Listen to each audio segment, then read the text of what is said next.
Hello, welcome back to a new video on Horror Movie Collector.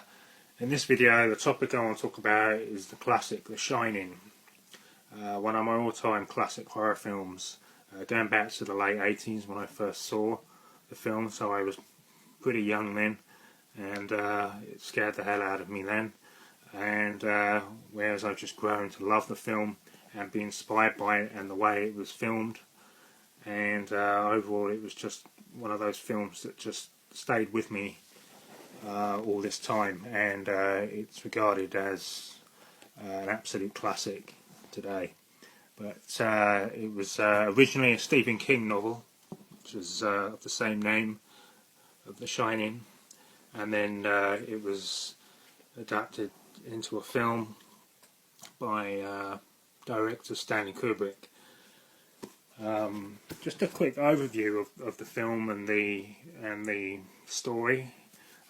Jack Torrance, played by Jack Nicholson, becomes winter caretaker at the isolated Overlook Hotel in Colorado, hoping to cure his writer's block.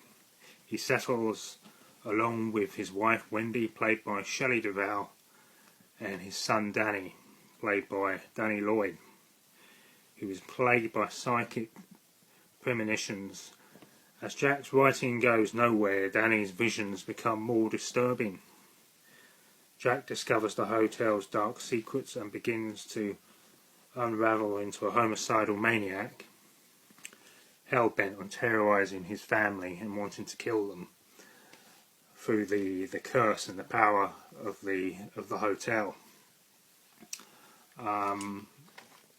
So the meaning and understanding The Shining, for me, it's one of Stanley Kubrick's, the director, best film he did, although Stephen King's story, he was not a big fan of Kubrick's version. Kubrick wanted to make the world's scariest movie involving a series of episodes that would play upon the nightmare fears of the audience, which I think he achieved that.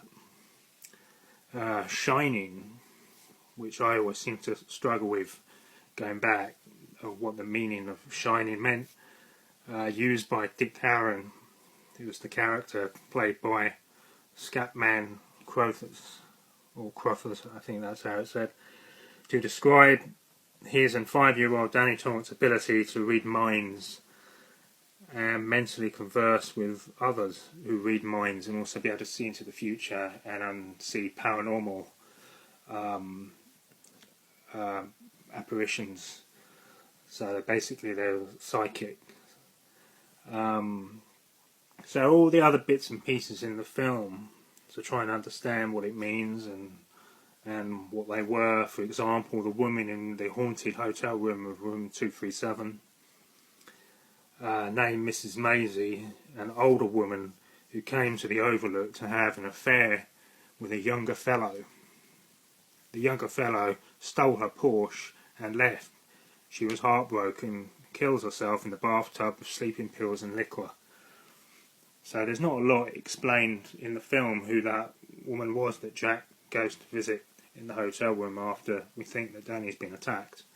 But I think in the novel it's explained more. We know Red Rum is murder spelled backwards. The ballroom photograph at the very end, which is also this frame picture here, a reproduction of the original, at the very end suggests reincarnation of Jack, meaning Jack Torrance is reincarnation of a guest or someone on staff at the Overlook in 1921. So you can see, if I can just take that up just a little closer there, you can just see there where my finger is, that's Jack there in the centre, right in the centre of the photograph, reincarnated at the Overlook 1921. A really great shot there of him for the film at the end. Delbert Grady was a previous caretaker at the Overlook Hotel during the winter of 1970. Succumbed to cabin fever. he went mad and killed his family and 2 daughters with an axe, and then shot his wife with a shotgun before blowing his own head off with it.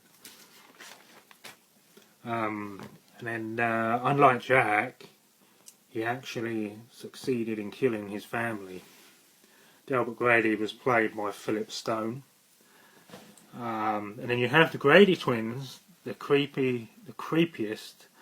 Also scared the hell out of me when I was a lot younger. The creepiest kids ever in the history of cinema are the Grady twins, played by 2 sisters, Lisa and Louise Burns. They roamed the halls of the Overlook Hotel, stopping little Danny on his tricycle. Gifted with the power of the Shining, he was the only one who could see them. The sight of these 2 staring back at us on the screen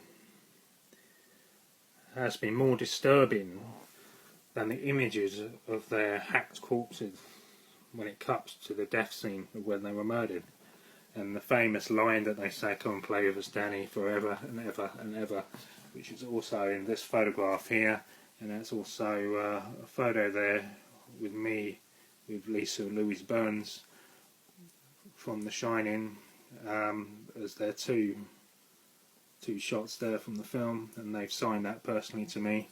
They've put on there, "Come and play with us, Adrian, forever and ever and ever," which is really, really great. Really lovely twin sisters that I met, really easy to get on with and chat to, and overall just really nice people. But it was great to meet the 2 girls that actually scared the hell out of me in my childhood, and finally get to meet them. So from there, so you have the music, the haunting music from the film, which is amazing. The music and the score work very well for the film. The opening title right through the film. The sound is very disturbing and grabs you and makes you watch it. It has an eeriness that grips you when there is a shocker.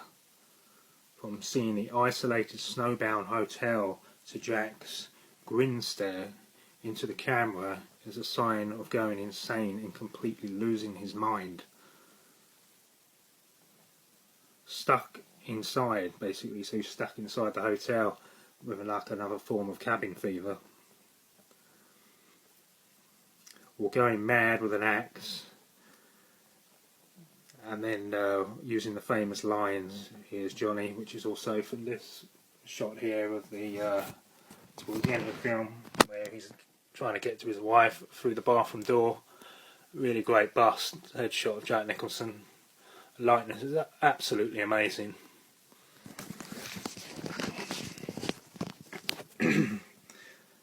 For me, I'd say it's one of the best haunted hotel supernatural films made, and the performance were exhausted with many takes. Is that what made the film so great? So Stanley Kubrick retook several scenes over and over again. I think there was like 127 something takes with the scene where Jack and Wendy are having not a conversation, but where he's about to get her, basically, where she's going up the stairs and she's got the baseball bat.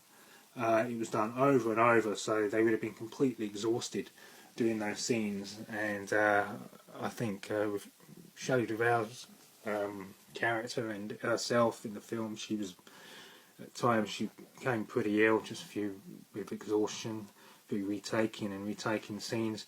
But that's what Stanley Kubrick wanted to do, to make it as real as possible, to sort of wear the actors down so they were physically, mentally exhausted, to make it as real as possible. And that is just complete genius, and to make it really work on screen and make it more believable. And then just to finish off this video, I've got this figure which I absolutely love. They're very, very sought after. I know there's been several different types of these made of Jack Nicholson's Jack Torrance character from The Shining, but this one is absolutely amazing. The head sculpt is absolutely brilliant, which looks just like him with his menacing grin and the axe, which is actually wooden piece, and the head of the axe is actually a little metal piece put on there, and that's real material, like jeans and the jacket and the shirt and his boots. It all matches exactly the same from the film. Absolutely amazing figure, and really collectible if you're a fan of this particular film. So there it is for the little history and little talk on The Shining. Hope you've enjoyed this video, and look out for more soon. Bye.